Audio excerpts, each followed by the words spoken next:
Shotgun with Charlie.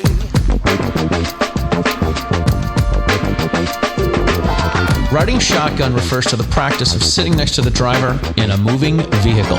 The term riding shotgun came around after the time of the stagecoach, when somebody used to sit next to the driver holding a shotgun, in case they ran into bandits. My name is Charlie Cook, and I drive a lot. I like to talk to people while I'm driving, so I interview people in my car while I'm driving. Welcome to Riding Shotgun with Charlie.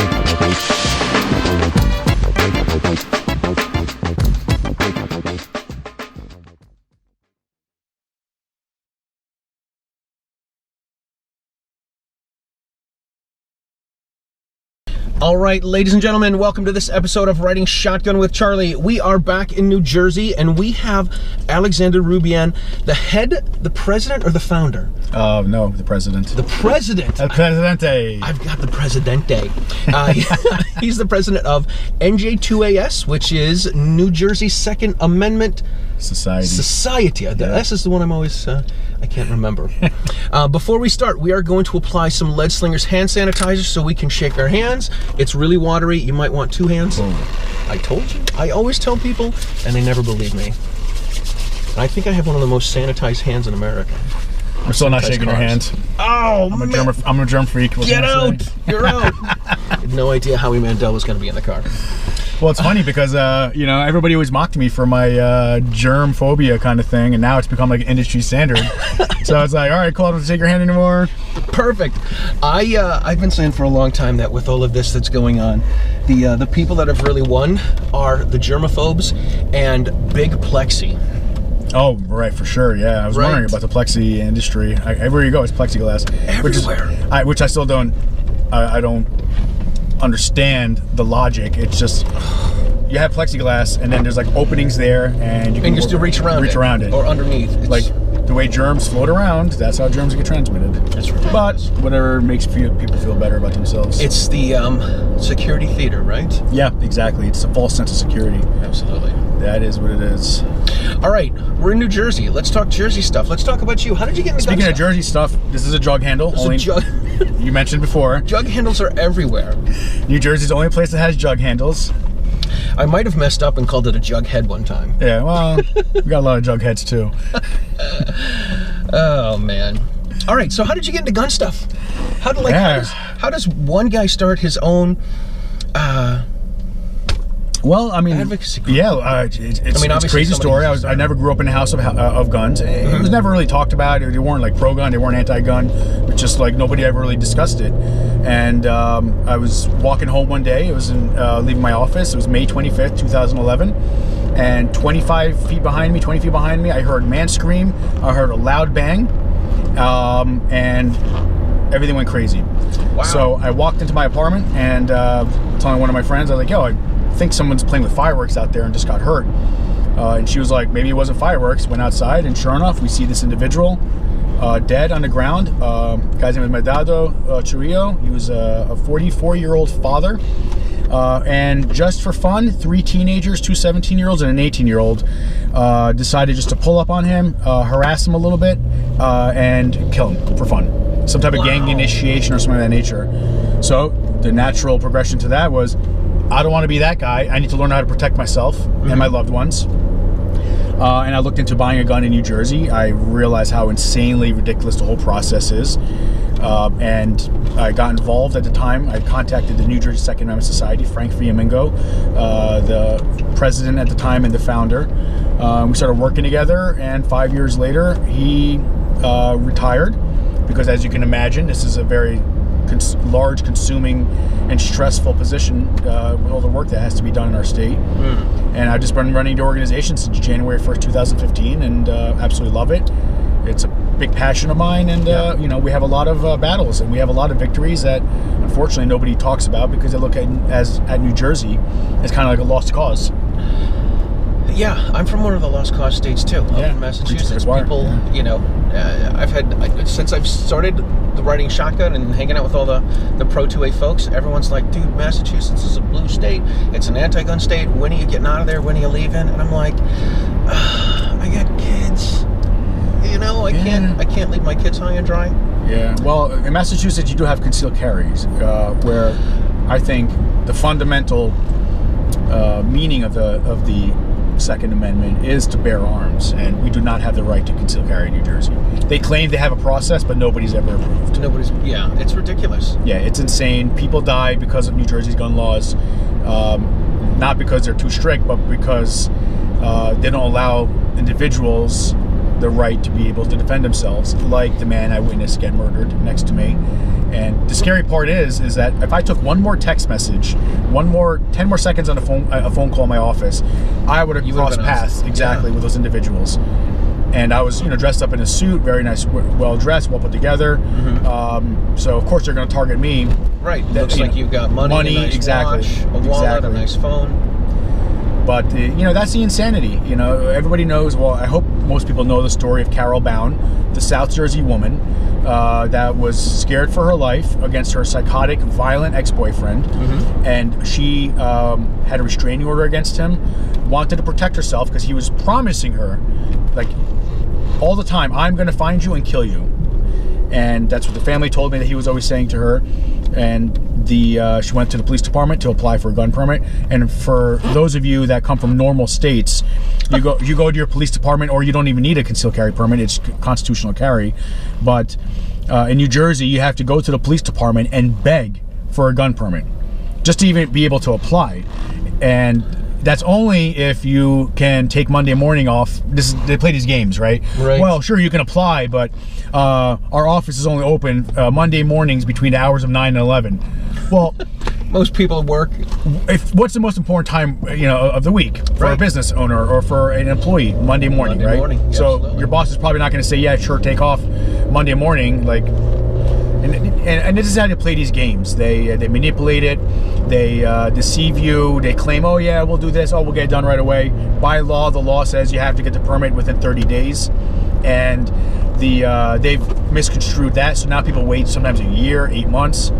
But going back to the story of Carol, she was going to the police department for 43 days, begging for her gun permit, begging for the ability that if she lived in Pennsylvania, she would have gotten the same day and been able to protect herself.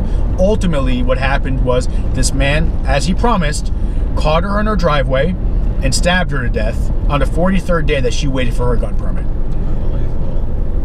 Now, I don't know about you, but if it could save one life to have concealed carry, why was her life not valuable? Right. Why was her life not worth protecting? The same way the politicians that take our right away to protect ourselves surround themselves with armed guards. I know personally New Jersey legislators that have concealed carry permits. They get it because they're friends with the judge, the police chief, and so forth. Right. It's a double standard. It completely is a double standard. It completely is. In Massachusetts, we have 351 towns, and we have 351 different interpretations of what a suitable person is. Interesting. So if the chief of police in your town is an anti-gun chief of police, and people are shocked when I tell them, hey, listen, there are plenty of anti-police officers, or anti-gun police officers. Yeah. If the chief is an anti-gun, doesn't want people carrying in his town, he can put restrictions on your permit. He can give you a license so you can have a large capacity handgun, rifle, or shotgun, and put restrictions on it so you can only carry it back and forth to the range, which is nuts. We have people being denied all the time that there's a clause in New Jersey law that if it doesn't serve, there's not even like a definition. It just says if the police chief believes it doesn't serve public interest to give somebody a gun permit, he can deny them just on that.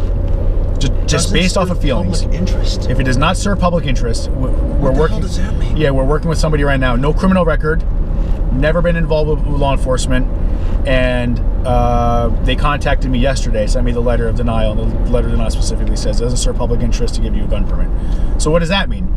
This is a weapon that they use, a tool that they use, that now only the rich can afford an attorney to fight the case. To fight the case, exactly. So just deny everybody.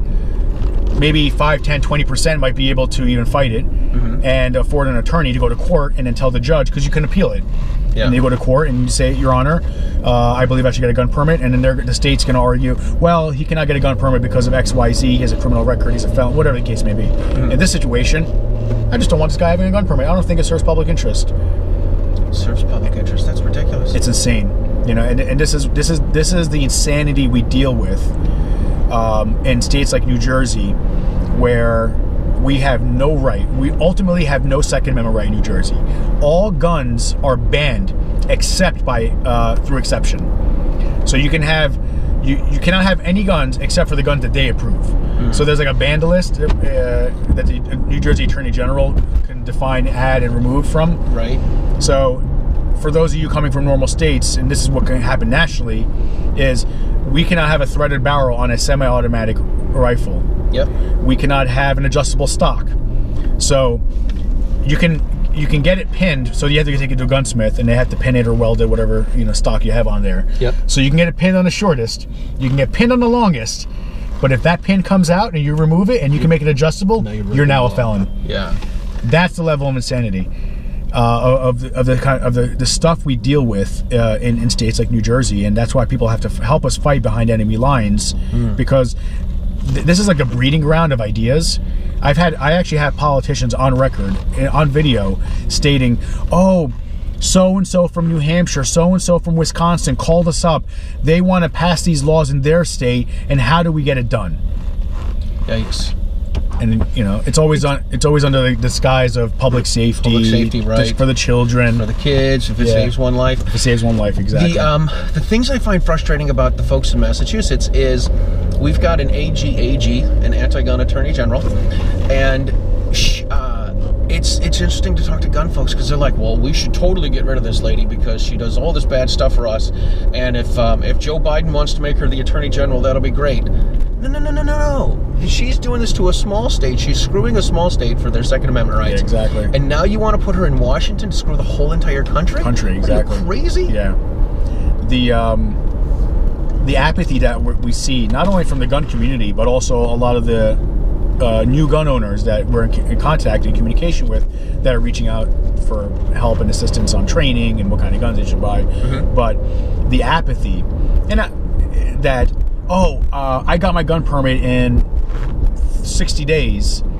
I'm excited because my other friend waited XYZ. Right. Not realizing that this instant background check you can get done in any other normal state. Within 15 or 20 minutes. Yeah, within 15, 20 minutes, exactly. And the New Jersey State Police is doing the same background check that those other states are doing. Right. It's all about deterring you from being able to own a gun, because I know people that said, wait, what do I have to do? Yeah, you got to fill out this application. You have to put your employer down. They're going to probably call your employer, which is illegal. That's not anywhere in the rules, but they do it anyway. And when I mean they call your employer, if you heard, I have a recorded message that one of these police officers left the employer. If you heard this message, you'd be like, oh my God, Johnny's going to come shoot up the place if he gets a gun. Oh my God. Like, it's like so petrifying. Like, hey, this is Detective so-and-so. We're calling in to do a check on one of your employees, Joe Schmo. We want to make sure there's no issues or problems going on. If there's been any confrontations at your office with anybody, if he's upset or disappointed with blah, blah, blah. Holy crap. Yeah, you're like, well, yeah, he did ask for a raise and I didn't give it to him or her. Is he going to kill me now because I didn't? It's now not good for the public for him to have a gun. Exactly. And that's the kind of stuff that we deal with. Oh my gosh. The terror we deal with in states like New Jersey, and that's why we have to fight it on every level. And I'm happy to say that we did file a lawsuit along with SAF and the Firearm Policy Coalition to try to challenge that. And it's just like, you know, these things have to stop. These things have to stop. We hope the United States Supreme Court and other, you know, maybe the Third Circuit will strike down New Jersey's ban on concealed carry, on our permitting scheme, because there's no other aspect of life that you would wait even months, even 10 days, let's say. Right. I have friends getting pool permits in less than 10 days, instantaneously. You want a pool? Here's a plan. Okay, great. Here's your permit. But people wait years in New Jersey to get their permit just to be able to buy the gun. Doesn't mean you can carry it. You can keep it at home and you can take it to the range, but you can never go anywhere in between. Unbelievable. It's insane. It's nuts. It has to end. If this was anything else, the left would be burning down cities and rioting and destroying, you know, those towns and cities if they had to deal with the things that we had to deal with. Yeah, it's nuts. You don't have to have a permit for anything else. You know, to go to church, freedom of speech, none of that stuff. None of that stuff. And it's always done under the guise of public safety and, for the children. They exploit, these people are disgusting. They're heartless. They exploit every tragedy that they can to push their agenda. Yep. For example, suicide, mental health. It's a mental health issue. And it's tragic. It's terrible in all forms. But the only time that Democrats and the left in New Jersey ever care about suicide is when someone kills themselves with a gun. Exactly. Suddenly, they have to ban guns, and they have to make it even harder for you to acquire a firearm. But the people going to Home Depot to buy tools to kill themselves, that's not a problem. That's okay. You know what I saw recently? I pointed this out in one of my classes. I saw that more people died of constipation than with a rifle. And I mentioned this in one of the classes I had, and the lady's like, oh yeah, I'm a nurse. She's like, it happens. People get all clogged up. They sit on the toilet, they force it out, and then end up busting some vein. Are you speaking from experience? No, I'm not speaking. Okay, all right. I'm still here. We can stop by the supermarket and get some fiber if you want. I'm good, man. But I said, I can't believe this. She's like, yeah, a bunch of people die from constipation. I'm like, that's crazy. Well, we got to start Moms Against Constipation. Right. MAC. Moms Against Constipation. Oh man, but this is insanity. They exploit any situation they can to push their agenda forward. I'm optimistic with how things are going. Yeah. But I mean, there's so many more uphill battles. And it's all it's another thing people do in both of our states is just say, we'll just move and leave. That is the most defeatist attitude. Let me just tell you about my family. My mother's family fled Cuba in the late 50s, right? Just move, right? After Fidel Castro tricked everybody into communism. Yeah. As Che Guevara was murdering anybody that opposed their positions, right? Sounds kind of like deja vu, like my grandparents used to say. Right. And on my father's family, they fled the Armenian genocide in 1914 when the Ottoman Turks were murdering Christian Armenians, and it was a genocide. They murdered almost 3 million Armenians. Wow. Which to this day they still deny. They call it a tragedy of war, which is BS. So luckily my grandparents were able to flee. They were able to go to Syria, and ultimately in the 70s my family once again came to the United States because they were fleeing the civil wars occurring in Syria at the time. So the notion that by moving you're somehow doing a good deed is ridiculous, because now we have all these people from these other states calling up and asking us how they can help fight back because they're dealing with these battles in Virginia. And I can't tell you how many New Jerseyans that I have emails from that said, yeah, I left New Jersey 3 years ago to go to a free state, and now I'm dealing with this craziness in my own in Virginia, my home state now. Yeah, it's nuts. It's you can't flee this stuff. I mean, we all can't live in Tennessee. Well, even then, like, tyranny has no borders. These communists is what they are. These tyrants, they will. There's no border, and there's nothing that they won't do to try to ram their agenda across the country. That's what they want to do. And the reason why they're targeting America, and the reason why they're targeting specific states, dumping billions of dollars in these elections to try to overturn, let's say pro-gun individuals, pro-Second Amendment individuals, is because they want to undermine America, not from outside, but from within. Inside, yeah. And what's the agenda here? They want to, the way we talk about, like, I remember when I used to study McCarthyism in school, and people were embarrassed to talk about it. People were ashamed to say that they went to a meeting of some sort. Now, they just publicly boast about it and brag. You remember, like, I don't know how long you've been in the movement for, but I know I got started, let's say, 10 years ago, and almost 10 years ago, where it went from nobody's trying to take your guns away, we just want common sense. We want common sense gun control. To now, they just straight out come and say, no, we're going to take your guns away. We're going to take and confiscate your AR-15. Yep. We're going to come into your house, and that is exactly why we've been saying this for years. I've been saying this for years. Is that's exactly why they want registration. oh, don't worry about registering your gun. Nobody's going to come take your guns away. That's exactly why they want to take your guns away. Right. In Massachusetts, we have this weird, it's like a Jedi mind trick. We don't have gun registration, we have transfer registration. Interesting. So if you moved, God forbid you break a mirror and you have to move to Massachusetts, you can bring your New Jersey guns. You have to get a permit in order to have them, and you don't have to let Massachusetts know you have them until you transfer one to me. Then you start a paper trail for that gun. And it's interesting to tell people, oh, we don't have registration. We have transfer registration. Okay. Because people say, well, especially new folks, well, do you have to register your guns? Well, no, it's not a registration. It's not a registration until you give it to someone else. Yeah.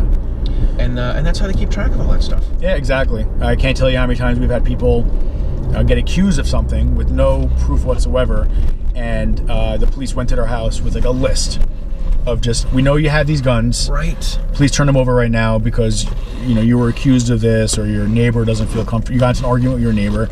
In New Jersey, we do have these ridiculous red flag laws that you're just like your neighbor. It happens all the time.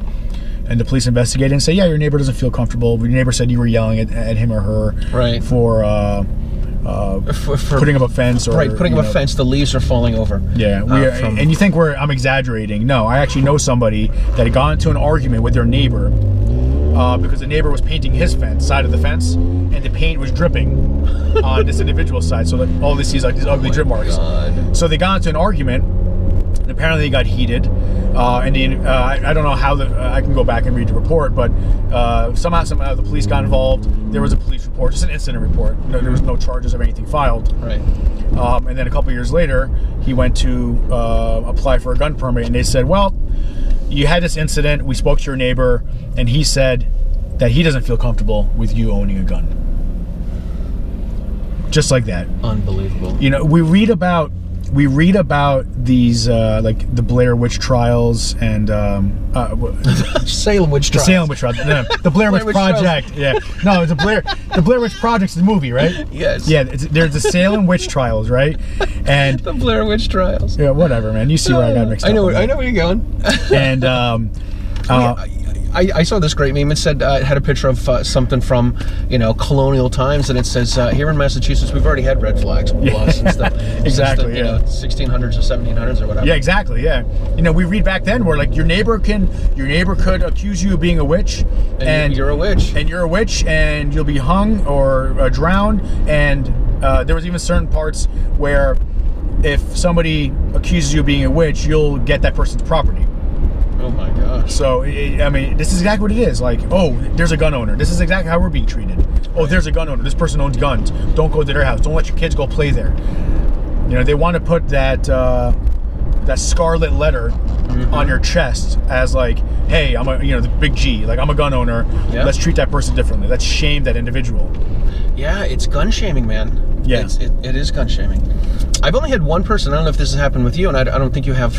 You don't have any kids, but I've only had one of my kids' friends say, "Hey, listen, you know what? We know you're a gun guy. Are all of the guns you have, are they locked and secured? Do you have any guns that are loaded?" And my kid's nightstand next to his. I put all my guns right there. That's how idiotic. My kid sleepwalks, so I put one in his room. I said to her, "No, all the guns are unloaded. Everything's locked and secured, except and all the guns are unloaded except for the gun I have on me." And she's like, "Oh my God, you have a gun on you?" I'm like, "Yeah, it just came from Walmart." Wow. So no one's ever asked this, and I don't push it on people, but I don't keep it too secret. You know what I mean? Like if it comes up, it comes up, and are you a gun guy? Yeah, absolutely. I'm a gun. Imagine you went to someone's house and said, "Yeah, do you have matches in your house? Any assault lighters? Semi-automatic assault. Yeah, semi-automatic assault lighters. Or do you have any knives laying around? I'm worried my kids might, stab each other." Right. You guys play baseball? Oh yeah, we love baseball. Great. Yeah, you can bash someone's brain in. Just exactly. Ask The Shining. But they don't care. This is the narrative that they push. This is exactly how they control the narrative.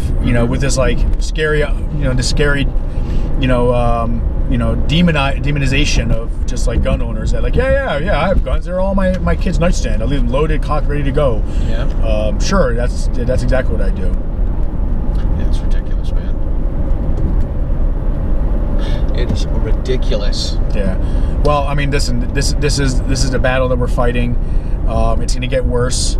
Luckily, there's been a lot of victories. Not only in New Jersey that we've won. We fought the governor, and when he closed gun stores, and we got gun stores reopened because of our activism and our news reporting. He closed gun ranges. We had the gun ranges reopened because of our activism and the work that we were doing. We've sued the state 3 times, maybe 4 times now. I'm losing count. I have to go through our records. Yeah, you had a big victory a couple years ago. Yeah, we sued. Basically, like, they keep changing the rules. So when we asked for, well, what is the rules? The standard operating procedure, the SOP, on people applying for gun permits, we want a copy of it. And they said, oh, well, that's SOP. We cannot get that information out. So we ended up suing them not once but twice, because first they provided us a redacted version. We ended up winning, so we got like $102,000 in legal victory there to help pay to go towards legal fees. And then we sued for the full manual, and we ended up winning that as well. So the state ended up paying us another $85,000 for that legal victory. And now we can actually go into the manual and say, no, that is not part of the rules. You cannot call your XYZ. You cannot call your ex-spouse. It specifically says it that you cannot do it here and there. Oh my gosh. But they tried hiding that from us, because why? They know they're breaking the rules. They know they're breaking the law. But they always cited this top secret confidential SOP manual. It's called the Investigative Manual, the New Jersey Firearm Investigative Manual. That's what it's called. So we won that. That was a major victory. So now we actually have the rule book. Something a lot of people don't care for, because they like to carry guns, but stun guns and tasers, or electronic devices, were banned in New Jersey. A woman cannot carry a stun gun or taser for self-defense. We ended up suing the state over that, and winning again. And not only did we win, we demanded, and we got constitutional carry and constitutional purchase. Cool. Because we weren't going to go through the bureaucracy like they do with gun permits. And sure enough, we won that part, and the state granted us constitutional carry and constitutional purchase. So you can go to the Walmart or one of your local gun stores and buy a stun gun or taser for yourself, your wife, your daughter, your son, whoever it may be. We found that a lot of women prefer non-lethal self-defense. Sure. Okay, that makes sense. So no problem. Like, this is what it's all about. And because of our activism, because of our lawsuits and our results-oriented activism, we've trained thousands of women across the state to be able to safely use a stun gun or taser for self-defense, that they no longer live in fear over their psychotic ex-boyfriend or girlfriend or spouse or domestic partner that is abusing them. Because now they have a means of being able to protect themselves and defend themselves in the event they were ever assaulted. That's cool. In Massachusetts, I think just in the last couple of years, it became legal to have a stun gun or a taser. And I want to say they came out and said it's your constitutional right to be able to have a stun gun or taser to protect yourself, but you still have to have restrictions on ARs. Wow. Are you kidding me? What I'm a little frustrated about, and I've been thinking about this the last couple of months, is we have a license to carry, and the license to carry allows you to have large capacity rifles, shotguns, and handguns, but you can't have pre-1994 magazines. You mean standard capacity magazines? Right. Yeah. I mean, any magazine that has... I don't know what large capacity magazines are. Right. And it's large capacity. I always tell people, I said, look, I'm not a pro-Glock guy, I'm not an anti-Glock guy, I'm a pro-gun guy. And I say you should get yourself a Glock and spend $125 on a 26-year-old magazine and be able to have a 15-round or a 17-round magazine, because bad guys have friends. Yeah. And when someone comes to your house, there's 2 guys or there's 3 guys. And yeah, absolutely. If you take, I call it the Joe Biden advice, the double-barrel shotgun. Yeah. Just fire 2 blasts in the air. I see you take Joe Biden's advice, you're going to get yourself in trouble, and then this guy's going to know that you have a stick and you're out of ammunition, and you're done. You're done. You can't do anything. Yeah. Well, that's the level of insanity. They all have standard capacity magazines, but they had to limit us to 10 rounds in New Jersey. Right. Which is like, here is like the perpetual kind of reduction of our rights. First, we had standard capacity. Yeah. then I think It's 15 rounders. Yeah, then they went down to 15 rounders, and now they went. And 2 years ago they went down to 10 rounds. Mm-hmm. But they already have a bill that will reduce it down to 5 rounds. So it never ends. It doesn't. It never ends. And it's exactly like, we asked them, well, how did you come up with 10 rounds? And one of the main sponsors was like, sounded about right. 10's an even number. Yeah. Because the 11th round that's when it makes you a monster. Right. Yeah, it is ridiculous, man. But here's our problem. We have these conversations with logic. We're arguing logically. The left, these Second Amendment anti-Americans, they have an agenda. And they don't care what your rights are, and they don't care what the Constitution says. Yep. They will find any and every way possible to be able to manipulate and twist anything to benefit themselves. Mm-hmm. And there was in the Third Circuit when we challenged the magazine law a year or two ago. Judge Schwartz specifically said, on this day, this monster went into a school and shot up, X amount of kids only because he had high capacity magazines, regurgitating all of their talking points. So this judge is going home, watching the news, reading how the news perpetuates this false narrative, mm-hmm. this anti-American narrative, and using it now in her ruling, which is absurd. Like, are you a judge? Yeah. Like, we used to say very bad, evil things about, Armenians and Hispanics and Jews and African Americans, right? Mm-hmm. If you go back to the racist history, you see the propaganda and this false narrative, these evil things they were saying about all of us. Yeah.